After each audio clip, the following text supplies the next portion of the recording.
Welcome to SN channel.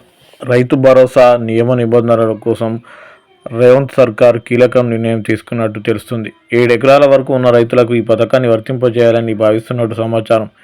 ఇక IT, ప్రజాప్రతినిధులు, ప్రభుత్వ ఉద్యోగాలకు ఈ పథకం అమలు కాదన్నట్టు తెలుస్తుంది. రాష్ట్రంలోని రైతుల కోసం తెలంగాణ ప్రభుత్వం రైతు బంధు పథకాన్ని తీసుకువచ్చింది.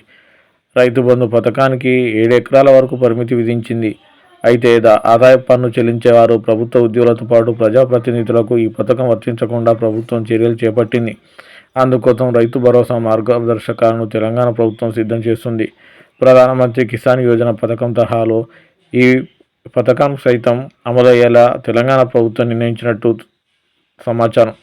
అందులో భాగంగా కుటుంబంలో ఎంతమందికి పేరిట భూమి ఉన్నా అందరికీ ఒకే లెక్క కట్టి కుటుంబాన్ని ఒక యూనిట్గా తీసుకొని గరిష్టంగా 7 ఎకరాల వరకే రైతు బంధు పరిమితి చేసే అంతవరకే రైతు భరోసా ఇచ్చేందుకు ప్రభుత్వం కార్యాచరణ చేస్తున్నట్టు తెలుస్తుంది. అందుకోసం ప్రభుత్వం ప్రణాళిక సైతం సిద్ధం చేస్తుంది.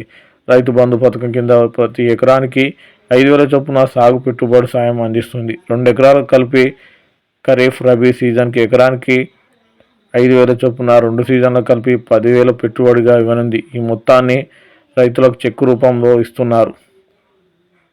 గత ప్రభుత్వ బీఆర్ఎస్ హయాంలో ఈ పథకం ప్రారంభ సమయంలో సంవత్సరం కాలంకు 4,000 చొప్పున 2 పంటల కోసం 2 విడతలు 8,000 చొప్పున అందజేసింది.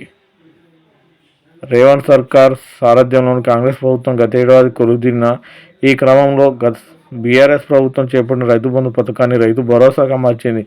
అలాగే పథకంలో మార్పులు చేర్పులకు శ్రీకారం చుట్టింది.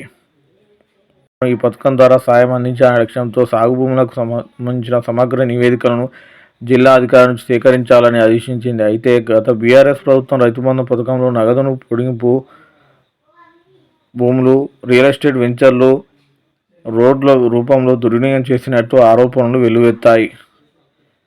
మరిన్ని అప్డేట్ కోసం ఎస్ఎన్ ఛానల్ సబ్స్క్రైబ్ చేయండి. Thank you.